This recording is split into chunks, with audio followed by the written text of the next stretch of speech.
Reka nkubwire kuri kiri kiganiro ejo kuri radiyo ijwi ry'Amerika ni ku 104.3 FM. Iki ni ikiganiro ejo.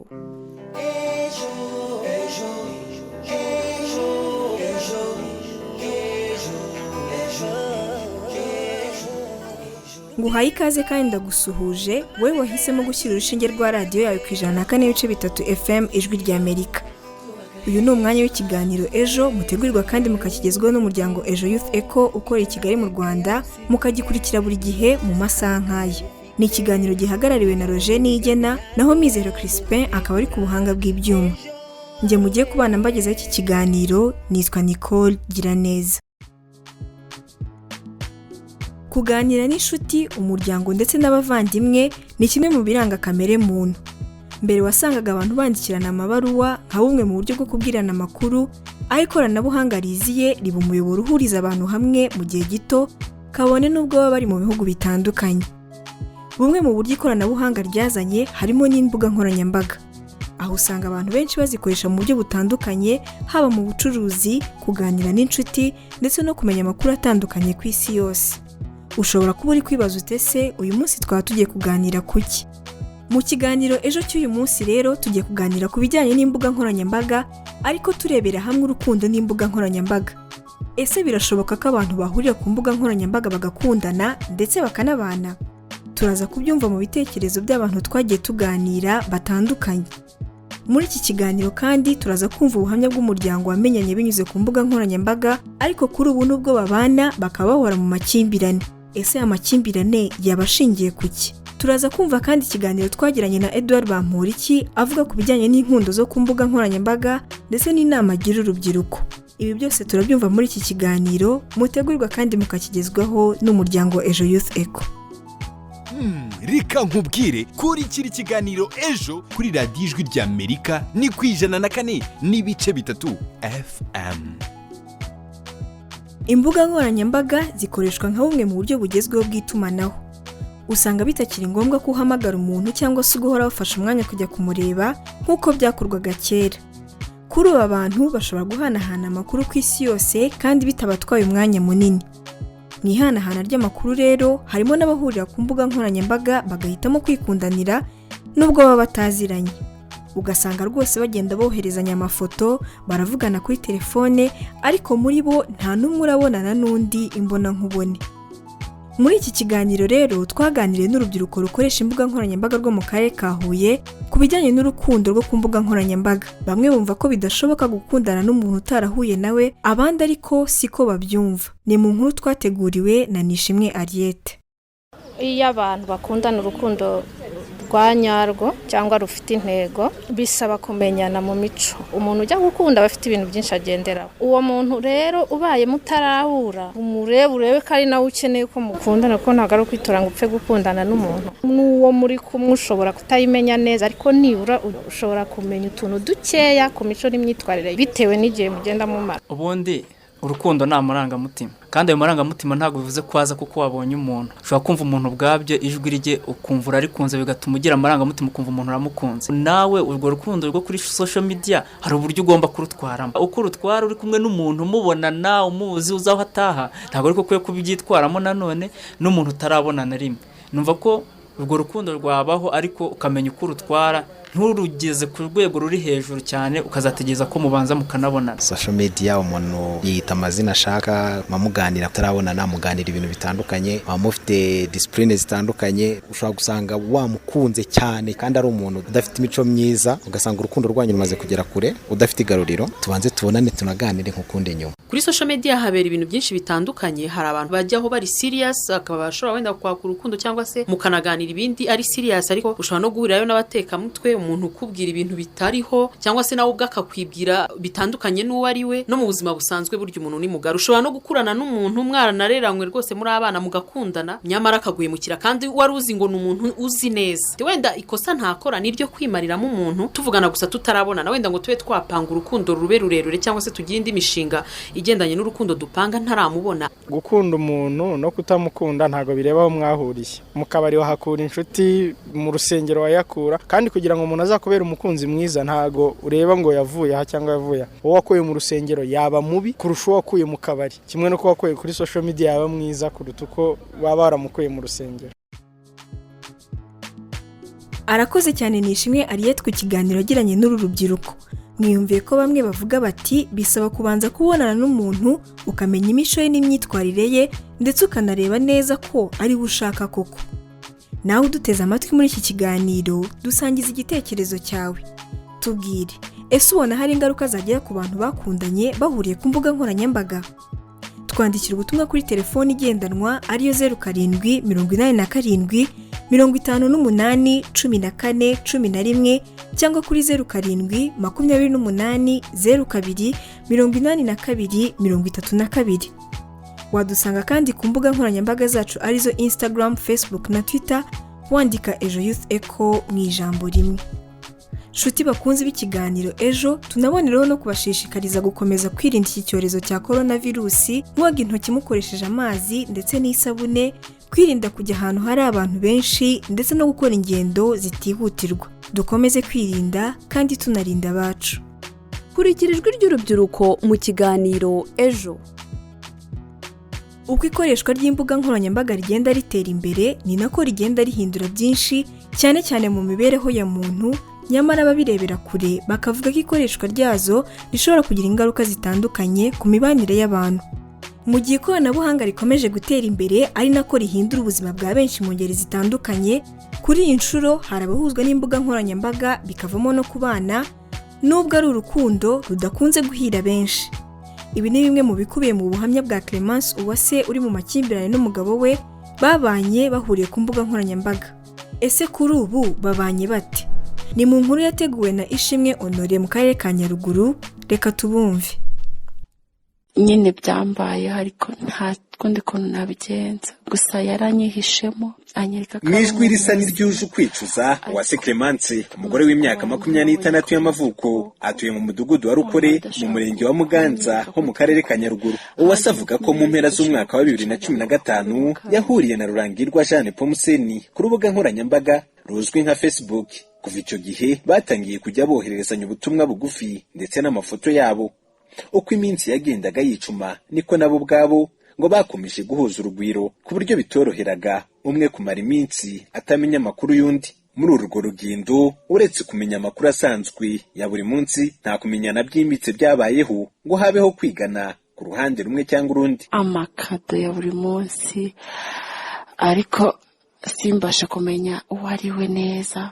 Igitangaje ariko Uwase Clemence avuga ko byarangiye bageze ku rukundo ruganisha ku kubana. Mu mwaka wa 2017 banzuye kubana nk'umugore n'umugabo. Ku bwa Uwase ngo ikigira intangiriro kigira n'iherezo, ari byo ahinira mu bizazane yahuye nabyo akimara kubana na Nepomuseni. Muri aya magambo: nyuma rero tuza kubana akankorera ibintu biteye ubwoba, ari wa musinzi, abakobwa, wa muntu udashaka kunezerwa mu rugo ngo akwereke ko ari guseka. Umva bya bindi byose yanyizezaga.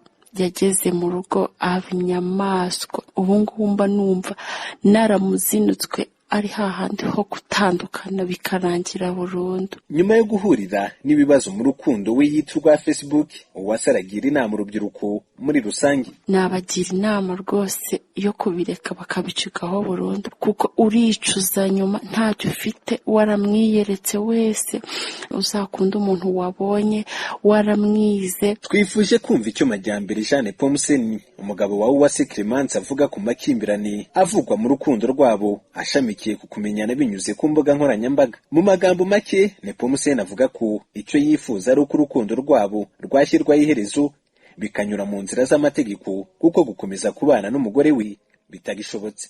Kubivugaho birangora cyane kubera ko no kumusobanura ubwe sine nakamumenye. Ni umuntu twahuriye kuri Facebook kugira ngo nkubwire ngo imico ye yari ngiyi, uretse iyo mibi natangiye kubona. Ese amakimbirane mu muryango bayemo yabazwi? Hakizimana Jonas ni umwe mu bunzi wo mu mudugudu wa Rukore wagezejweho na Uwase ikibazo afitanye n'umugabo we Nepomuseni bakunze kwita Nepo. Mu byo yatugaragarije yatubwiye ko mu by'ukuri atameranye neza n'umugabo, ku mugabo hari inshingano zimwe atajya yuzuza, ubwo twagerageje kuganira nabo kugira ngo turebe uko twabunga. Bisa nkaho binaniranye ku mpande zombi batabasha kumvikana, n'uburenganzira bwo kuba bakomeza mu zindi nzego. Facebook ni urubuga nkoranyambaga rwashyizwe mu mwaka wa 2004 n'umushoramari Mark Zuckerberg. Ni rumwe mu mbuga zikundwa cyane n'urubyiruko ndetse n'ibyiciro by'abakuze. Uretse abisanga mu marira kubwo gukundwa urw'agahararo bitewe n'imbuga nkoranyambaga, hari abandi iyo batagenzuye neza imibanire bagirana n'inshuti bungukira kuri izi mbuga bisanga batekewe imitwe basabwa amafaranga. Cyakora ku rundi ruhande hari abandi usanga barabyaje imbuga nkoranyambaga andi mahirwe yo mu bucuruzi cyangwa se izindi business bakora. Ni Ikiganiro ejo, nge ndishimwe Unuri mu karere ka Nyaruguru. Namwe mwumviye ko abantu bashobora guhurira ku mbuga nkoranyambaga bagakundana, ariko ku bana bikabananira kuko baba batarafashe umwanya wo kwiga no kumenyana ku mico n'imyitwarire yabo bagiye kubana. Ibi bikaba byanatuma aba bombi bashyira iherezo ku cyemezo baba barafashe cyo kubana nk'umugore n'umugabo. Ibi nibyo twumvise mu buhamya bwa Clemence Uwase usoje agira inama urubyiruko yo kuzakundana n'uwo biboneye, kuko iyo mubanye mutarabanje kumenyana bigira ingaruka nyinshi zirimo no kwicuza. Muri studio ndi kumwe na mugenzi wanjye Jean Aime Muhawe nayo. Uraho neza Jean Aime? Uraho neza Nicole. Ndakwakiriye muri iki kiganiro. Urakoze cyane. Ndashaka kukubaza, ese ushobora gukundana n'umuntu mwarahuriye ku mbuga nkoranyambaga bikaba byanatuma mubana nk'umugore n'umugabo? Yego, birashoboka. Ngaho tubwire. Birashoboka ko nshobora kujya kuri Facebook, kuri WhatsApp cyangwa ku zindi mbuga nkoranyambaga zitandukanye ngahuriraho n'umukobwa tugakundana. Ariko kuvuga ngo byagera kuri etape yuko tubana tutarigera tubana amaso ku maso biragoranye cyane, kuko njye nshobora kuba nkunda abakobwa b'ibikara agashaka ifoto y'undi muntu w'inshuti ye babana w'igikara akabariyamo, twazajya kubana agasanga n'inzobe, ugasanga tugize amakimbirane akomoka ku kuba twarabanye tutarigeze tubana amaso ku maso ngo tuganire.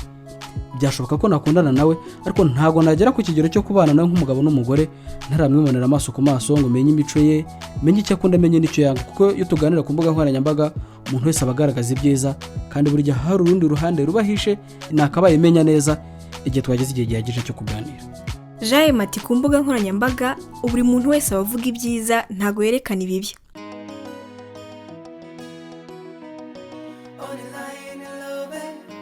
Muri iki kiganiro twaganiriye na Edouard Bamporiki, umunyamabanga wa leta muri Minisiteri y'Urubyiruko, avuga ko urugo ari umushinga nk'undi ukwiye gukorerwa ubwenge ingamba mu buryo bwitondewe, kuko kuba abantu barahuriye ku mbuga nkoranyambaga bidahagije ngo babe baziranye ku buryo babana nk'umugore n'umugabo. Ni mu kiganiro ku murongo wa telefone amaze kugirana na mugenzi wacu Jean Aime Muhawe nayo. Iki ni Ikiganiro ejo.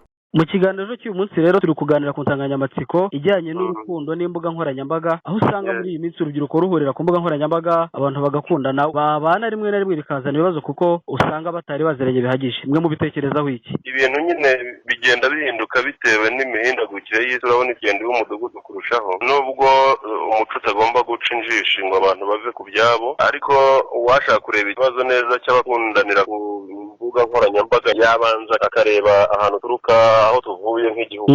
Uriya ababyeyi bacu usanga bararambagirizwaga n'iwabo ko bavuga ngo umuryango urambagiza undi, ni umuryango ukingira undi. Ariko nka generasiyo yacu, ikinyejana cyacu abantu batari bagira imyaka 40, abenshi usanga barahuye n'abo babana, bagahurira mu nzira, bagahurira ku ishuri, bagahurira mu nsengero, akaba aribo bamera nk'ababwira ababyeyi babo ngo bahuye n'umuntu ushobora kubana. Urumva ko nabwo biba byakozwe. Umuryango w'abantu baragezaho utari intambwe ukavuga ngo ni icyari uguhura kw'imiryango, noneho bibaye ko abana bahuza imiryango, kandi imiryango rero yahuzaga abana. Ibyo umuryango nyarwanda warabyemeye, ntawe ukigira ikibazo ngo umwana wanjye yahuye n'uwahandi none ashaka. Ariko noneho icyo mwavuze rero cyo guhurira ku mbuga nkoranyambaga cyo kirakomeye, nicyo kwitonderwa no kugenderamo buhoro. Biraza kuduteza ibibazo kuko byanze bikunze abantu bagiye kubana, bagiye gukora umushinga w'urugo, umushinga uzavamwo abandi bantu. Aba bantu niyo nubwo tuvuga ngo kumenya umuntu biragoye, ariko baba bagomba kumenyana, bagahura bakamenyana, umwe akamenya imico y'undi, imigirire y'undi, akamenya umuryango, umuntu akaba umwana w'umuryango. Niba ndi umuhungu akaba umwana wo mu muryango w'umukobwa twakundanye,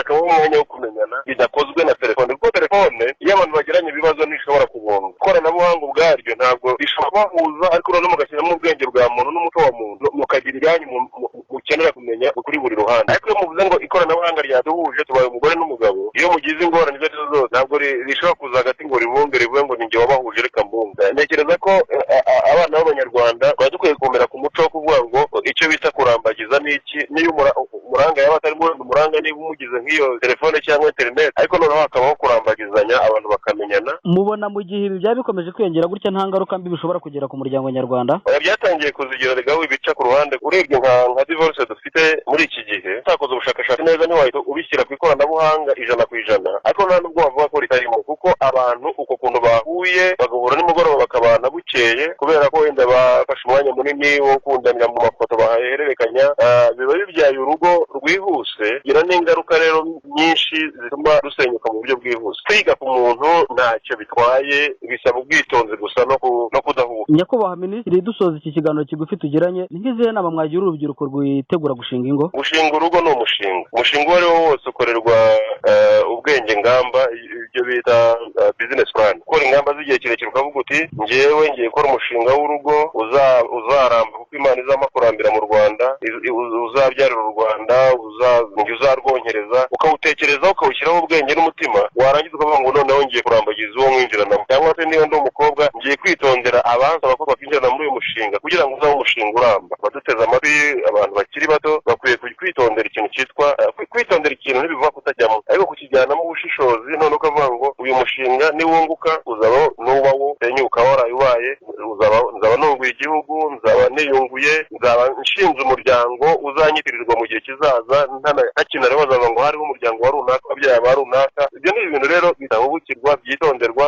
kandi rimwe na rimwe bikeneye inama z'abakuru turabafite. Turabashimiye cyane Nyakubahwa Minisitiri. Murakoze namwe.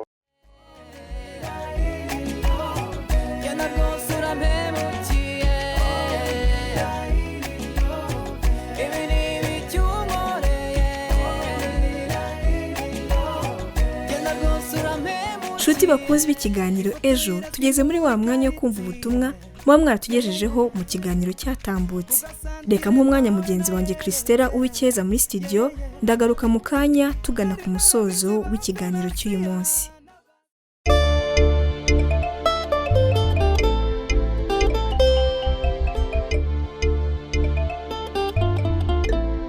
Bahaye ikaze bakunze b'ikiganiro ejo. Nk'uko bisanzwe buri cyumweru tubagezaho ubutumwa muba mwaratugejejeho mu biganiro biba byaratambutse. Ubutumwa bwa none buribanda ku kiganiro cyagarukaga ku mutungo bwite mu by'ubwenge, aho twibazaga tutese mubona biterwa n'iki kuba hari abakoresha ibihangano by'abahanzi batabibahereye uburenganzira. Dutangira n'ubutumwa bwa none, Karangwa Frederic uherereye mu karere ka Kamonyi yagize ati biragoye gukumira abakoresha ibihangano by'abandi, gusa bajye bahanga ibyabo aho kuzakurikiranwa n'amategeko. Thomas mu butumwa bwe avuga ko ingamba zafashwe zo kujya bagwa gituma abakoresha ibihangano by'abandi mu buryo bunyuranyije n'amategeko hakongerwamo ingufu. Ati ikindi natwe twakagombye kubaganiriza tukabagira inama kuko yaba ari umusanzu ukomeye. Mukiza Eric uherereye mu murenge wa Mutenderi avuga ko impamvu bakoresha ibihangano byabo nta burenganzira babibahereye ari uko baba bumva bari kubateza imbere banabubakira izina. Tuyisenge Fabien uherereye mu karere ka Muhanga mu murenge wa Rongi yagize ati ibihangano ni byiza biratunyura tukanishima, niyo mpamvu bagomba kubona umusaruro. Abatabyubahiriza bagomba guhanwa, bityo ubuhanzi n'ubugeni bigakomeza gutera imbere. Nkundumukiza Didasi uri i Kigali mu karere ka Nyarugenge yagize ati gukoresha ibihangano by'abandi nta burenganzira bwa ba nyirabyo ntabwo ari byo, ahubwo bagakwiriye kuganira bityo bakirinda amakimbirane. Jafet uherereye Kicukiro yagize ati nk'uko umuntu yubaha isambu, imodoka n'inzu by'umuntu, ni nako umutungo bwite mu by'ubwenge ari byo bihangano buri wese asabwa kutabikoresha nta burenganzira yabiherewe na ba nyirabyo. Nawe udukurikiye wagira uruhare mu kiganiro ejo, aho wakwifashisha nimero ya telefoni igendanwa ariyo 0782808823 cyangwa se kuri 0785854141. Iyi nimero mwayikoresha no kuri WhatsApp. Ndasubiramo 0785854141 cyangwa se kuri 0782808823. mushobora no kwifashisha imbuga nkoranyambaga nka Facebook, Twitter ndetse na Instagram aho mujya hashakirwa mukandikamo Ejo Youth Echo. Muramutse mwifuje no gukurikira ibiganiro byatambutse mushobora kubisanga kuri YouTube channel ya Ejo Youth Echo. Dukomeza n'ubutumwa bwa none, Mbarushimana Jean Damascene uri Kicukiro yagize ati nk'uko abahanzi batangira bavuga studio bakoreyemo indirimbo bajye banasohora itangazo ko bibujijwe gukoresha ibihangano byabo nta burenganzira babiherewe. Uwiringiyimana uherereye mu murenge wa Mukamira yagize ati itangazamakuru ntirikwiye kwishyura abahanzi kuko iyo batabakoreshereje ibihangano bavuga ko babanga, none se niba batabikoresha bazamenyekana gute? Bahati Yahaya yagize ati abahanzi ni ngombwa ko bakoreshezwa ibihangano byabo cyane ko nk'abakizamuka baba bagira ngo bamenyekane, gusa nabyo ntitwabishyigikira kuko bavuga ko bihanwa n'amategeko.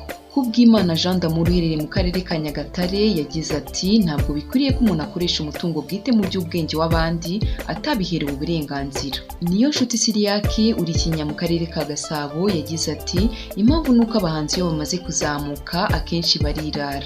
Ati rero ku muhanzi ugishaka kuzamuka we aba yumva ibihangano bye byakoreshwa. Ubutumwa bwa none reka mbuhinira aha ariko mukomeze mubwohereze tuzabuhira mu biganiro by'ubutaha.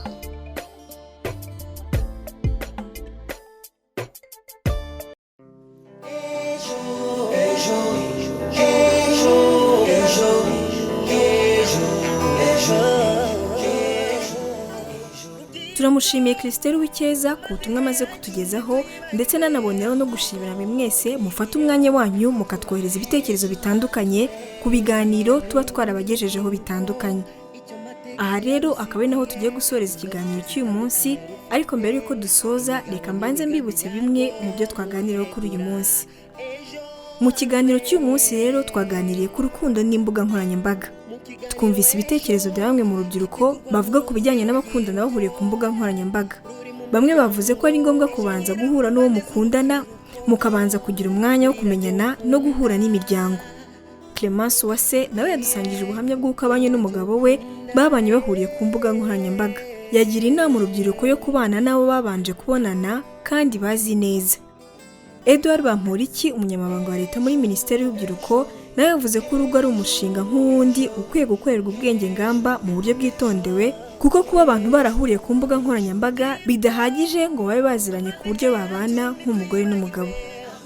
Nawe wari uduteze amatwi mu kiganiro ejo cy'uyu munsi udusangiza igitekerezo, urugero cyangwa inyunganizi ku nsanganyamatsiko twaganiragaho kuri uyu munsi. Ese ubona hari ingaruka zagira ku bantu babanye bahuriye ku mbuga nkoranyambaga? Watwandikira ubutumwa kuri telefoni igendanwa ariyo 0787 58 14 11 cyangwa kuri 0728 02 82 32. Ushobora kandi kudusanga ku mbuga nkoranyambaga zacu arizo Instagram, Facebook na Twitter wandika Ejo Youth Echo mu ijambo rimwe. Reka nshimire bagenzi banjye bamfashije gutegura iki kiganiro cyari gihagarariwe na Nigena Roger, naho Mizero Crispin akaba ari ku buhanga bw'ibyuma. Tubonereho no gukomeza kubashishikariza kwirinda iki cyorezo cya coronavirus, mwoga intoki mukoresheje amazi ndetse n'isabune, mwirinda kujya ahantu hari abantu benshi ndetse no gukora ingendo zitihutirwa. Dukomeze kwirinda kandi tunarinda abacu. Mwakoze kubana natwe, nitwa Nicole Giraneza, mbifurije gukomeza kugira ibihe byiza.